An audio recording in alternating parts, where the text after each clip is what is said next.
is there a do we have a default state? To me, I mean, it's called different things by different people. Some people will call it the flow state. Some people will call it spirit. Some people will call it just peace, right?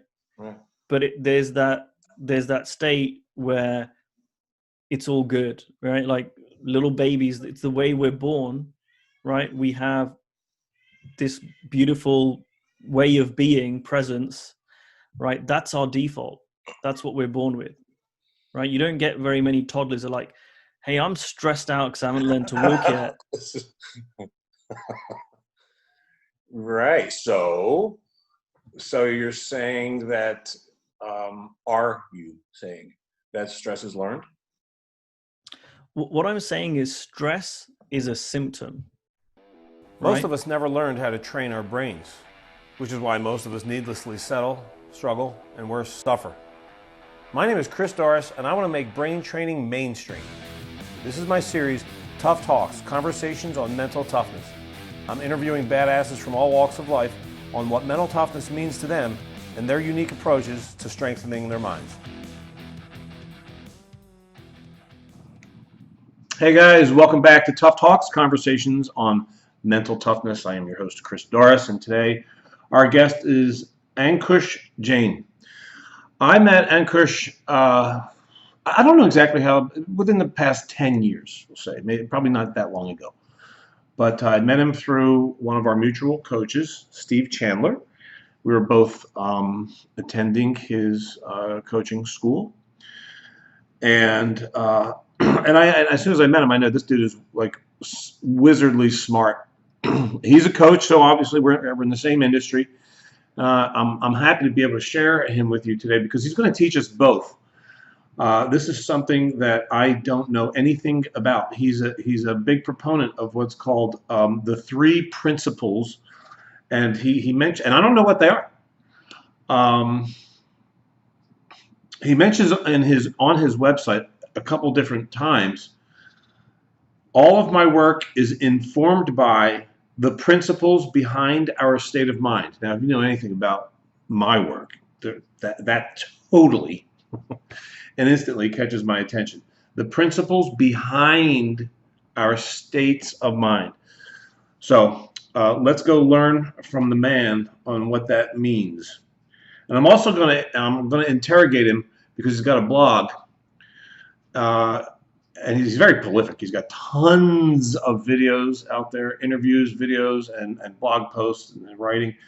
So one of them that caught my attention was on stress. So we're going to go interrogate the man on his interpretation. We'll get his impersonation of stress too.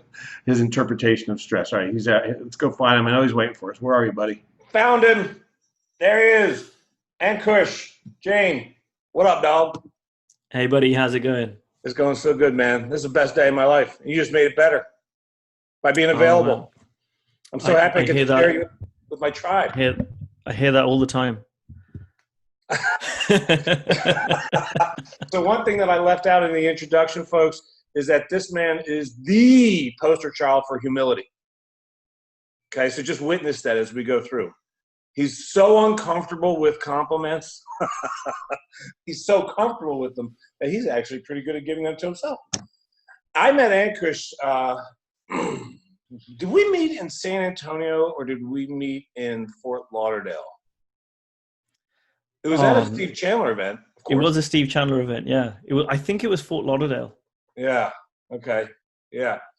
So we've known each other for several years. And your work continues to grow.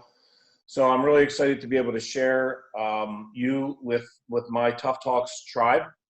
One of the things that I noticed as I was perusing your website is that on multiple occasions, you use the language, all of my work is informed by the principles behind our state of mind. There are a few sentences that could capture my attention more than that one.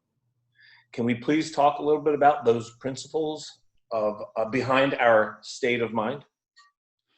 Yeah, sure. Let's kind of dive right into that because it does inform a lot of my work. And when we were talking about setting up this interview, you asked me, what's something that I could share that would really help people and they could take away and would be helpful.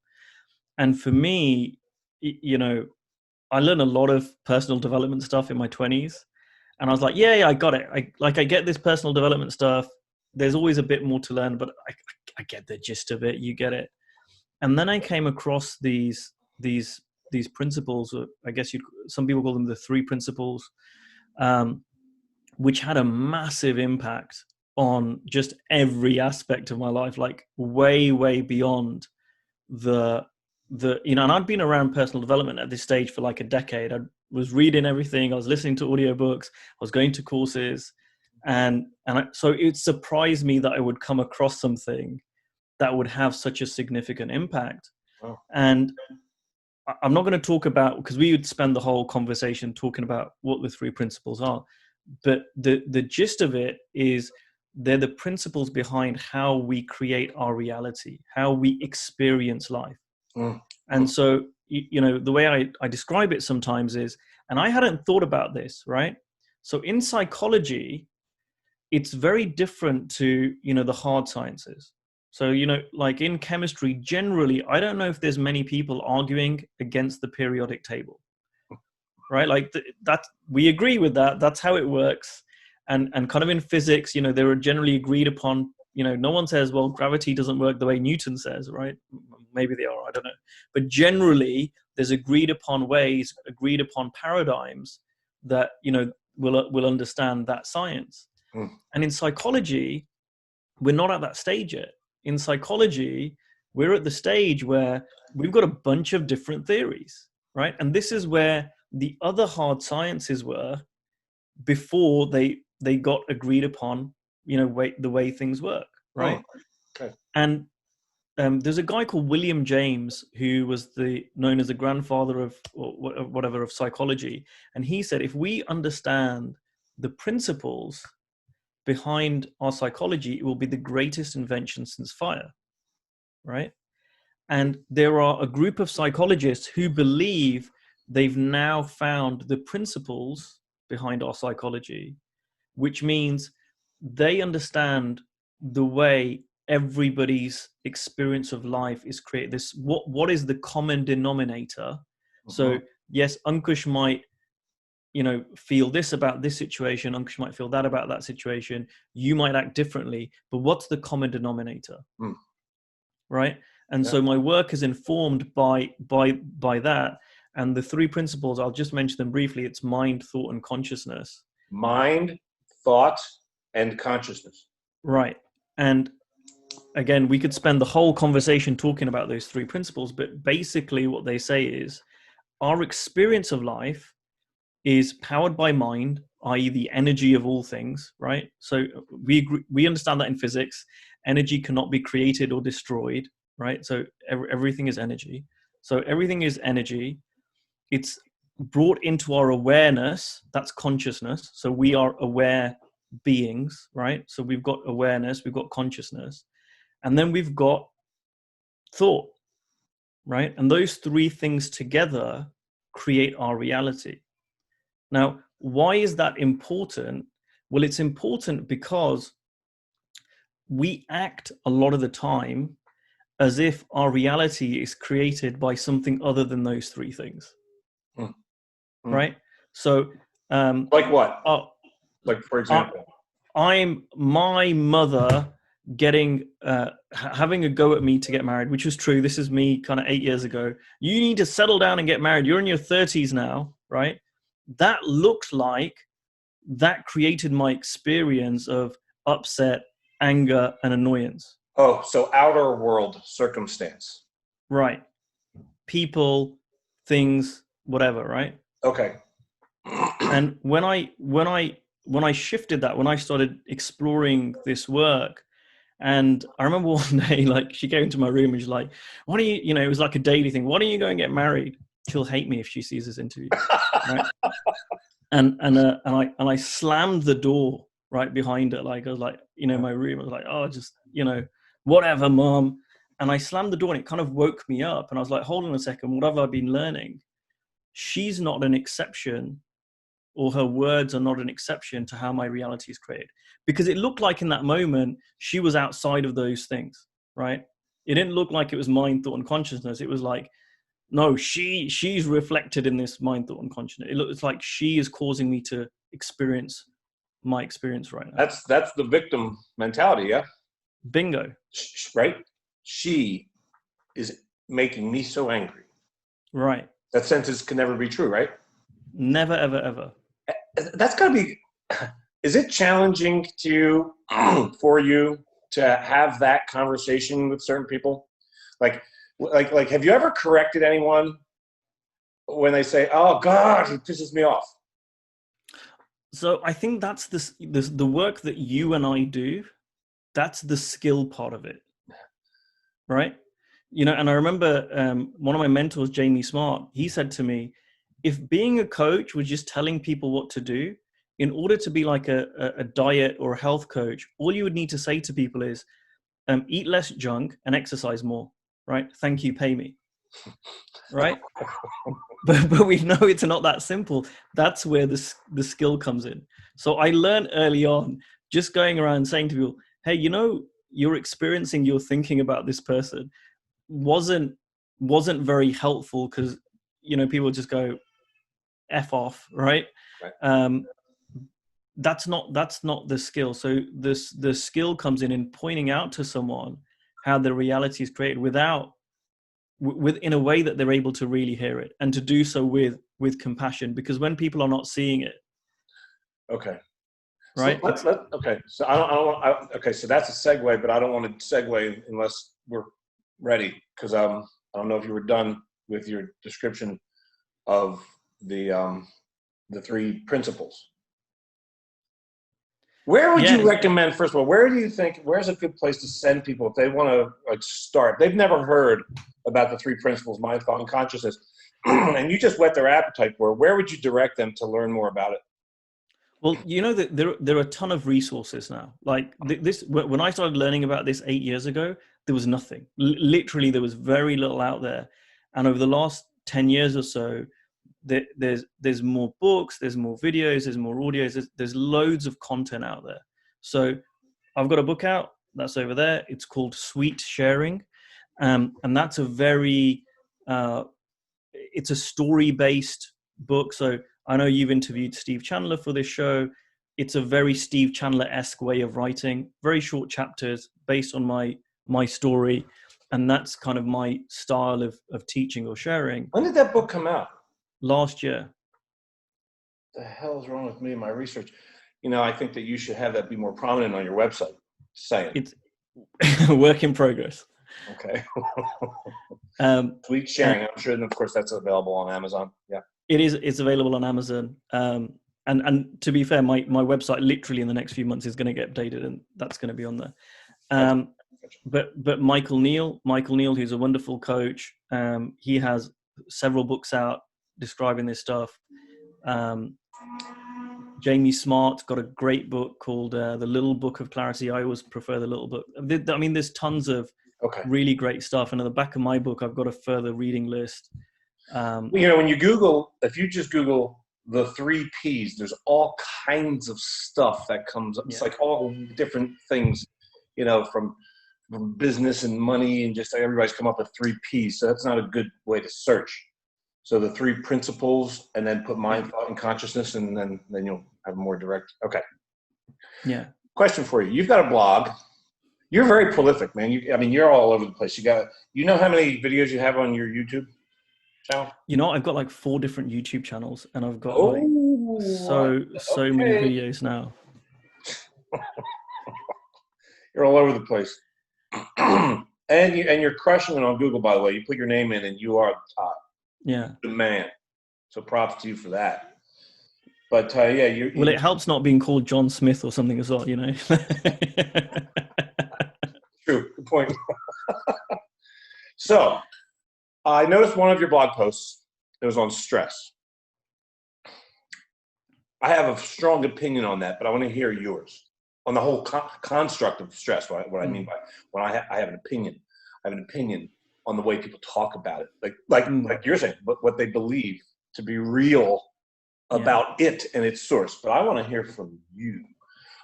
Say a client of yours you're in session, so this person is paying you to actually, challenge them.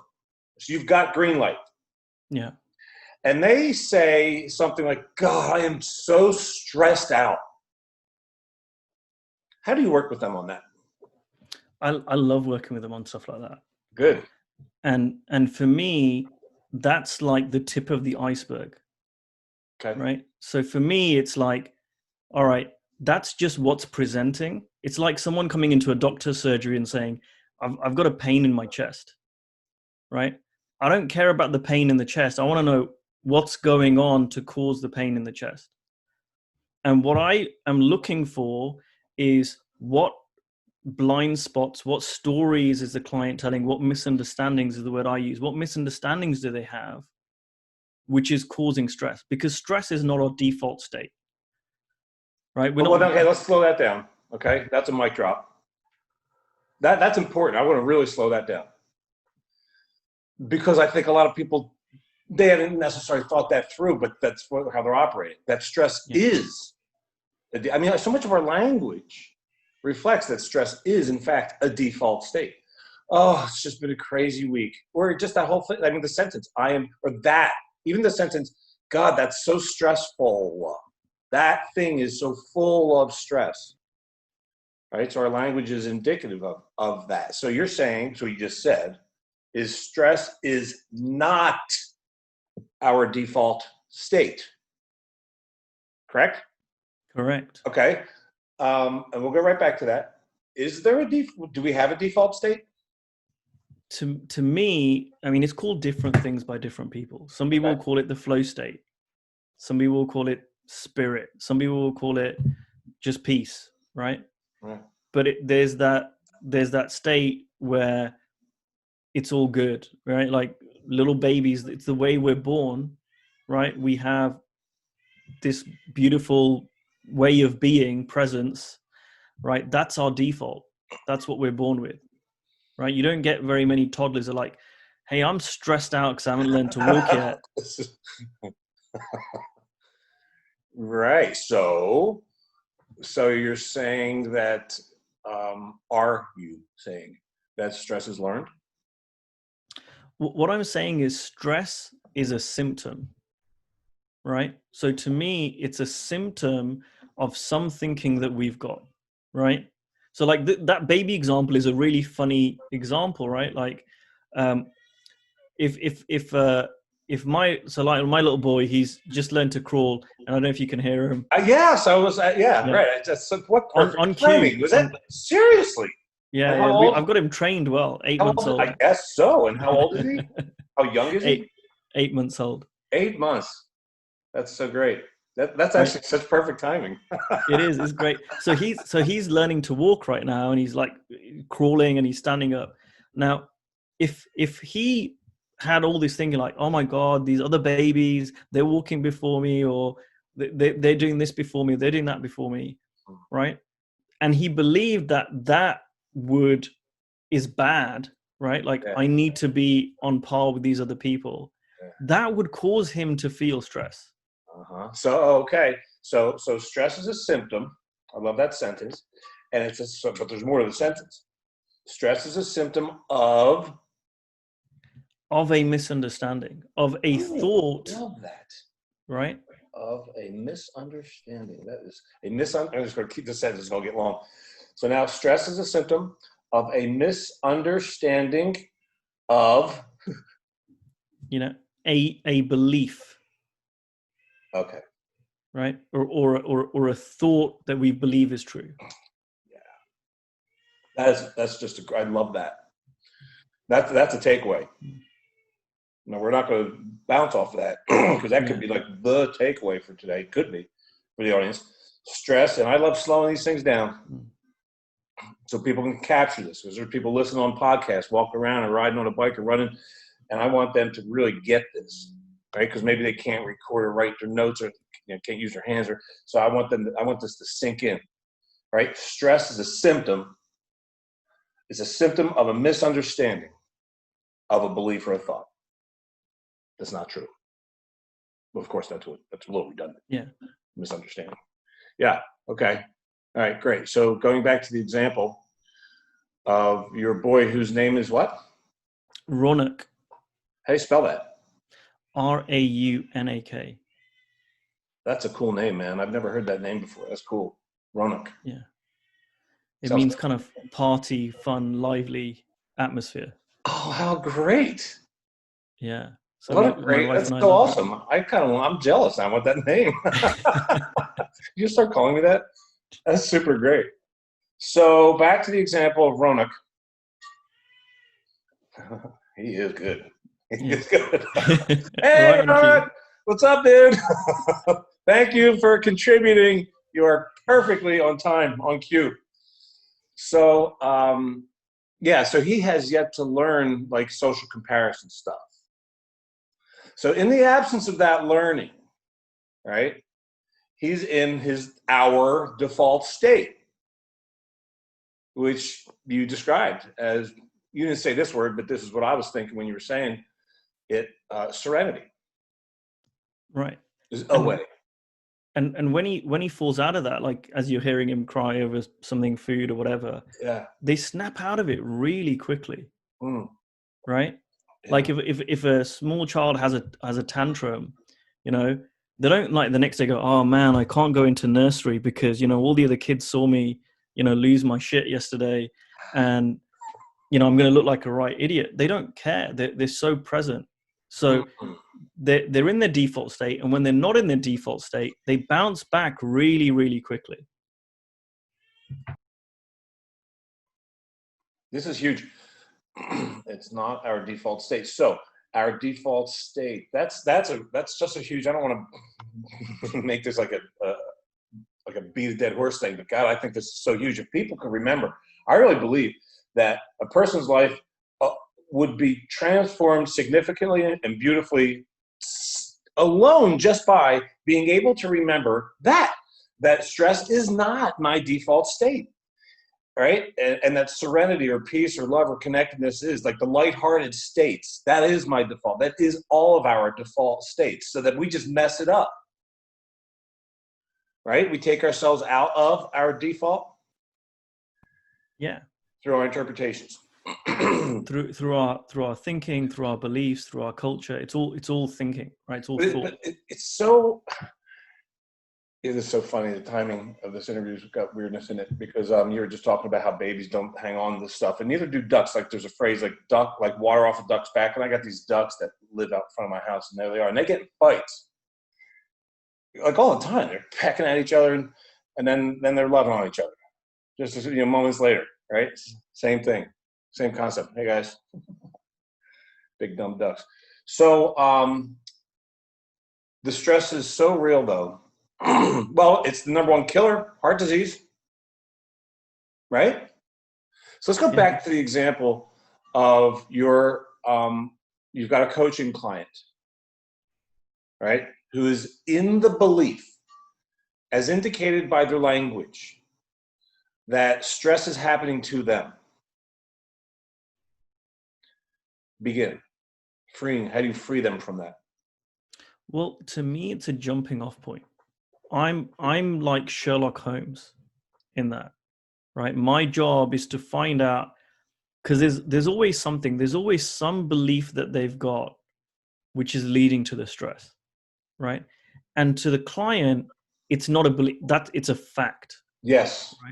Right. So it could be, for example, I need to earn X amount of money or I won't be happy. Right? And there's nothing wrong with earning money. Earning money is great. But if you that's a false belief. That's not true. That's just a thought. It's an idea. It's a concept. And so if reality is not matching up to whatever the number is, then that can lead to stress like, oh no, I'm not at this place where I need to be. And it doesn't need to be money. It could be anything. And I've seen clients do this all the time where, let's say it is financial, they'll reach it, and then now they add on another 10, 20, 30, 40, 100%. And then it's constantly out of reach. So they constantly get stressed because it's never enough. Right? And so if we can find that belief, now here's the beauty, Chris, this is what I think is really beautiful, right? What happens so many times is when we find that belief, and let's say it's to do with money, and we help the client see, like, and just through questioning, is that true, right? Or what's the opposite of that? And has there ever been a time when that's not been true? Whatever questions come to mind. And we help the great clients. Questions, though. No, those are great. Let's slow that for a second. Can you hold your thought? Yeah. Can I interrupt you right there? Because I think that's another takeaway moment. that is powerful, right? And that's powerful for anyone ever to do for themselves, with themselves. Is to, right? It's like to slow down when you're feeling anxiety or stress, right? Just start to introduce those questions, which is, and like, because when people are feeling stressed and they stay in it, do you agree that, like, they're obviously not clear, they're not cognizant of the thoughts they're having? Otherwise they would do something about it, because it's unpleasant. Everyone agrees that stress is unpleasant and would prefer not to have it. So without even knowing what the thought is, I think that it sounds like there'd be great value, right, in simply introducing those questions. I'm stressed right now, which means I'm believing something, right?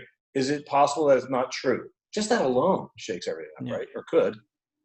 Has there ever been a time where that thought has not been true? What was the other way you put it? Well, I'll tell you what, something I didn't say, but is a great one if people want to take away is, and I did this with a client recently, when I said, well, what's behind the stress? What's the belief? And they gave a belief. And I went, tell me 5 reasons why the opposite of that is true.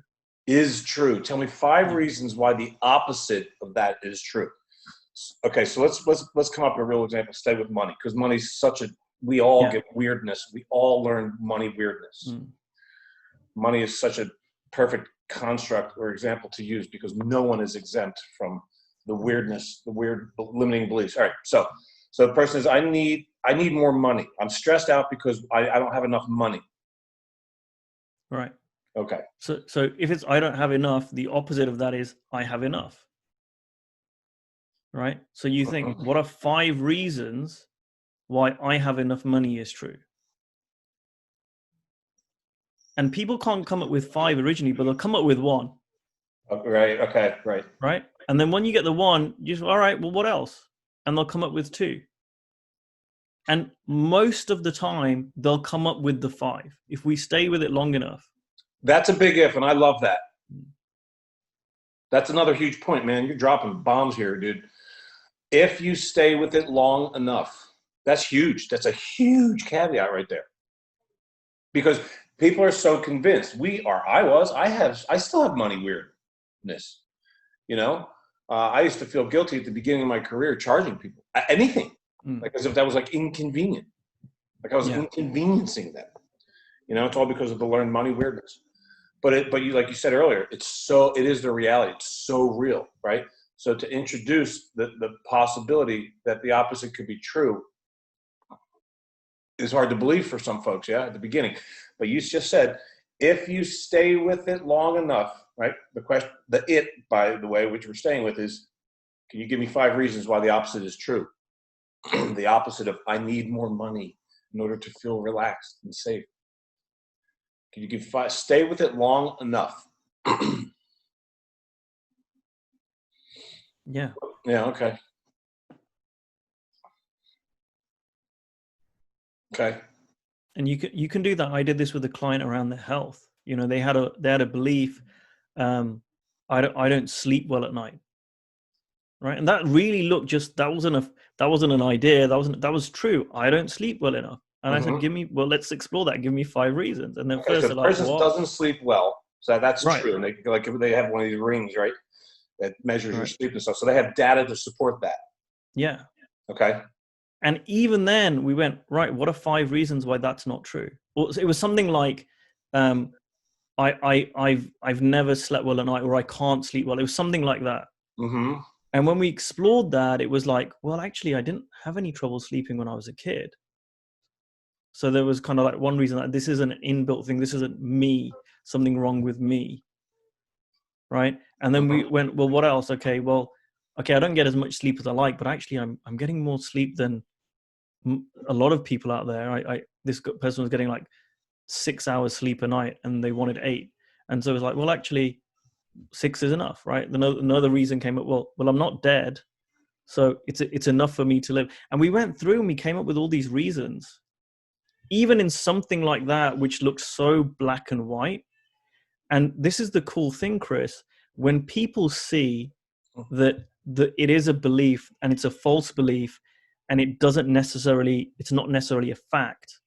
What happens is, so some people think, well, let's take the money one. Well, if I think money's not going to make me happy or I don't need money, then I'm going to turn into a lazy bum, right? But the opposite happens, right? Often when you take that pressure off, that stress off people to make the money, or like for my client to have a perfect 8 hours of sleep, the stress is the thing that's getting in the way of having the thing that you're looking for. So the client with the sleep issue, so did they change their language? Did they actually change their belief? Yeah, and I don't want to say anything false. It's, I haven't actually spoken to them recently about it, but I will actually after this call. But one thing that they saw was they were putting a lot of stress and pressure on themselves to have a perfect night's sleep, which was getting in the way of them having a perfect night's sleep because they had so much thinking about it. Yeah, that's interesting. Yeah, I think that's probably true for most people that have sleep challenges, is that it's mostly mental. Do you think? I don't know. I don't want to pertain to be an expert on that. Yeah, nor am I. But what's true for me? Okay, so I'll just own that. When I have, which is rare, but if I do have any sleeplessness, it has always been 100% psychological in nature for me. Ruminating, out of control thinking, bullshit thinking, stupid, weak thinking, disastrous and catastrophic thinking. Yeah. Right? Just entertaining ugly possibilities of future. Right. And here's the other thing. Let's say there are some physical reasons too, right? Like someone spends too much time on their phone or late at night, or they're not hydrated enough. When people have a lot on their mind and they're stressed, they don't do the physical stuff that's going to help them. Right? Or they do physical stuff that's going to increase stress. Right. Like an inflammation and whatnot, like eat shitty. Yeah. So it's we're not just saying like, oh, it's mental and we're ignoring the kind of the real world stuff as well. It's all connected. And so I've seen this time and time again, both in my life, right? The things that I dropped. So I had loads of things I used to hold on to that, I really, really wanted. And if I got those things, I'd be happy. Like one thing that maybe a lot of men can relate to, I've spoken to a lot of men about this, is I really wanted the respect of my father. Like that was a really big thing. I wanted to have the respect of my dad, and I would look around and I'd see other men who I felt their fathers respected them. And I went, man, I want that. And if I ever brought it up with my dad, he would kind of like brush it off. And it was this cycle for years. I mean, really for years. And my siblings knew about it. Like it was just this thing that, I never felt appreciated and respected by my father. And I think a lot of men want that. And as soon as I started to very quickly learn about the mind and how it works, I realized like, oh, the respect of my dad can't make me happy. That's not what's missing. That's not what's missing from my life. And what happened really quickly is I started to show up differently in my life. I started to show up differently around him. And a year and a half later, I've still got the text message. He sent me this, something happened in our family. I responded, and my dad sent me this amazing text message, which was beyond anything that I would have wanted. It was like, you're younger than me and I'm older, but sometimes it feels like the other way around. And I'm so proud of you and the man you are. And it was just like goosebumps. Right? I still remember where I was. I was walking to the train station and I remember stopping and reading the text. And it was like, it was crazy that as soon as I stopped wanting it and putting pressure on it or having that belief, needing it, you're right. Very soon afterwards, the very thing I was looking for came back to me. So what I say to people is, if this was simply what I'm teaching, if this was just about being happy with your mediocre life circumstances, that's not bad. Okay, that's great, right? But it wouldn't be anywhere near as helpful as realizing, no, when you let go of these misunderstandings, these false beliefs, not only are you more in your more in your flow state, more happier, but you're also more likely a lot of the times to get the thing that you were looking for in the first place. That's like such a beautiful paradox, isn't it? When I stop needing the thing that I'm convinced I need in order to be happy, successful, anything that's good and desirable, is when I'm most likely then to more effortlessly create that. You know, you mentioned flow state earlier, that as like a way of describing our default state. That's what that is. Yeah.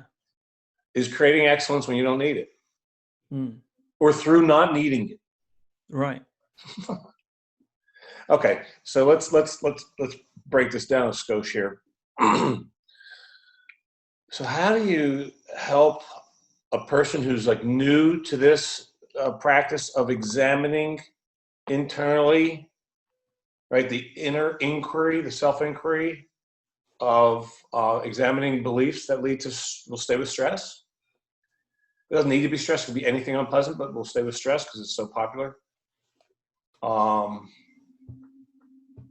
does somebody start this process of self-inquiry? To me, it's the first step is kind of understanding what we're talking about. It's realizing, because to me that's such a big thing. Because if you go and like, so I did a talk once in a school, and I started with this other coach, and our starting thing was, if you Google, if you go on Amazon and type in kind of stress, how to get over stress or whatever, you come up with, like, at the time, and it's probably more now, like 80,000 books, right? And you would have thought, if the answer was in there, would we need 80,000? And I would guess that most of the books that are written about stress are not approaching it in this way, right? Okay, yeah, okay. How? So to me, where do you start? The starting point is understanding exactly what we're talking about. That stress is a byproduct. That stress is a symptom. Right, is a symptom. Yeah, but we have to finish that sentence, because Right. most people, because the books would say it's a symptom of lifestyle. Right. Right. It's a symptom of culture. It's a symptom of socioeconomic status.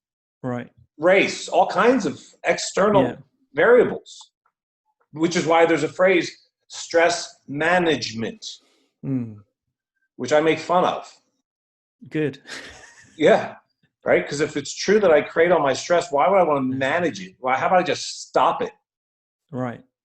Okay. So the first step is even understanding, is taking ownership. Yeah. Right. Stop playing victim to stress. Stop believing that anything. Well, who is it? Shakespeare? Yeah. It was from Hamlet. Nothing good or bad happens until you think it's so. There are no stressful events. There are only events. Yeah. Okay. Right. So that's the beginning of freedom. Right. And then for me, it's like, then it's about following your journey, right? So like I say, now there's so many resources to do that. So, you know, one thing I do whenever I talk or I share things, I say, look, some of you might think what I'm saying is absolute bananas, right? It's rubbish. If it is, no problem. But if there's something in what I'm saying that sounds like, oh, that might be interesting, go and explore it for yourself. Right. And now I would say, and the way I've done this is I've gone and worked with someone who has been kind of my mentor and my guide, and I still do, who helps me see this more clearly. But there's a range, like however deep you want to go, right? You want to go on one end, there's free content on YouTube that you can go and look into around this. You talked about on my website, there's an interview I did specifically around stress. And people can watch that for free, right? And then there's everything from there to working with someone, whether it's me or someone else, and having a skilled person kind of having a conversation with you, right? And going deep and understanding what it is. And there's everything in the middle, right? one thing I find really helpful that I say to people is, we are living in a culture which the news, the TV, the movies, everything tells us that stuff outside of us, people, events, places, causes us to feel a certain way, right? Or different feelings. So that's being reinforced from a very young age, right? We pick these up. So it takes a bit of repetition to unclog that, if you like. Mm-hmm. And so what I do with my clients, or if someone's asking me for an opinion about it, I'll say, look, let's do a deep dive, right? And with clients, I'll say, right, I don't want you to read anything else. Forget all your other self-help books for now. You can come back to them afterwards, right? I want you to just focus on this, and I will share a ton of resources with them. And I'm like, just keep going, just keep going. And what happens is, it's like, I call it the process is like cracking open a coconut, right? And you kind of hit a coconut once, it might break, probably doesn't. Some coconuts, you'll have to hit them 3 times. Sometimes it'll take 100 times. But if you keep hitting it, it will crack open. And it's the same thing, that we've got this coconut of misunderstanding, and we just need to smack it around a little bit and challenge it and see if it's true, right? And look at it from different points of view. And as that starts to fall away and break open, you can't go back. You can't unsee what you've seen. Mm-hmm. That's beautiful. What would you say is the work that you do, which is profound, by the way? What's your favorite part of it for you? Oh, that's so easy. I was talking about with a client today. It's the shift in people that I see in front of my eyes. Like, I was hooked when I started coaching. I started training to be a coach in 2012, and I had a practice coaching session with this young lady, and I walked out of that and I felt like I was walking on air, because she had an insight, she had a shift, and I knew that she's not going to be the same, but like, it was a sliding doors moment for her, right? And maybe it was, maybe it wasn't, but to have that impact on someone is such a gift for me. To know that I've had that positive impact. Like, I can't believe I get paid to do this. This is such a joy to do that. So that's a real easy question to answer. Oh, that's cool. That's super great. All right, you're all over the place. Is there anything else that we didn't touch on that you think would be useful for the audience? Specifically around what are the principles? I think that's a good starting point for people to dive into deeper if they'd like to. Now, where do you want people to go? Because you have everything. You have your website, which I'm going to put all this in the show notes. Yeah. And you got this. You have several YouTube channels. You have at least two Facebook channels, right? Twitter, LinkedIn. You're everywhere. So I'll put all of those links in the show notes. Where would you direct people to learn more about you first? I would suggest they go to my website. Okay. So that's kind of the central place where you can find everything else. And that is, for those that are listening and not looking or not reading the show notes, ankushjain.co.uk. Correct. Yes, ANKUSHJAIN.co.uk. Correct. You have there's a great tab on your website's awesome, resources and book suggestions. Right? So yeah, again, as a reminder, let's get your book straight up front on that.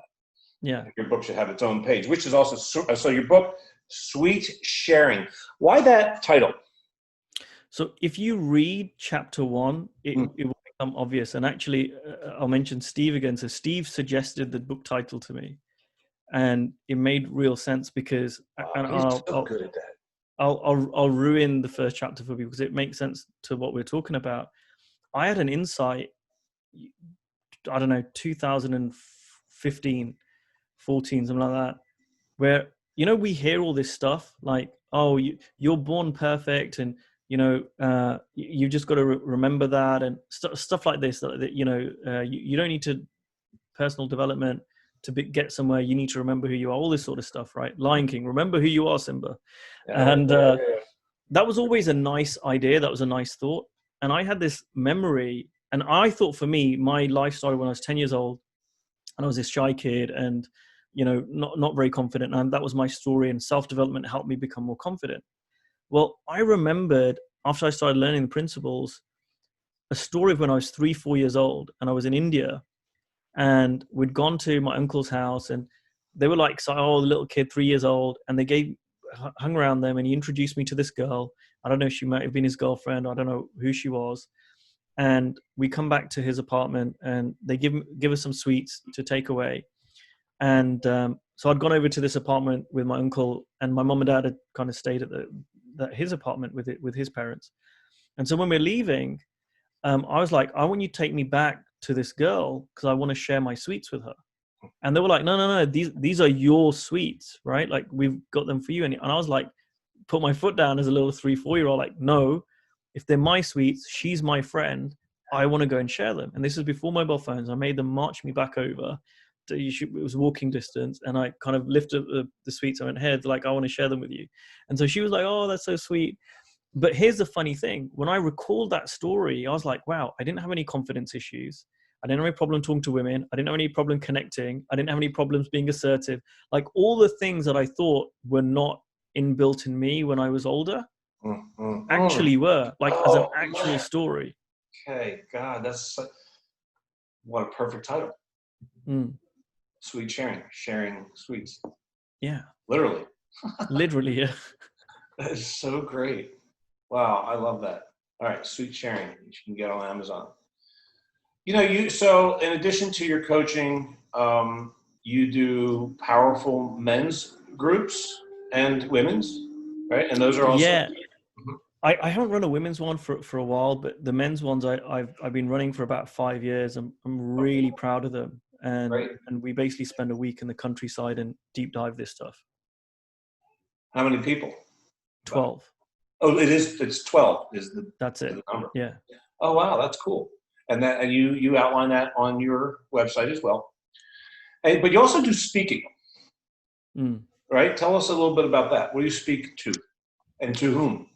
Yeah, you know what? I haven't done a whole ton of speaking, but I have done a bit. So I get invited to talk to various groups now and then through coaches or mentors that I've had of mine in the past, and they'll get me to come in and speak to their groups. So I've done all sorts of stuff. So I've spoken to groups who are there to learn about dating and relationships. I spoke to a group which was very strange last year, with fun, who were in kind of London in the city, and they're all these kind of high flyers, and they wanted to talk to me about spirituality because I'd just been speaking to the CEO, and he went, what you're talking about is very spiritual. Will you come in and talk to my group? So I do bits of things here and there when it makes sense to people. And I love talking about this. As you can tell, I'm very passionate about the work that I do. It's abundantly clear, man. And I really want to say thank you again for not only for being a guest, for agreeing to make time and sharing your wisdom with my Tough Talks tribe, but for the way that you show up in the world and the amazing, powerful, beautiful work that you're doing.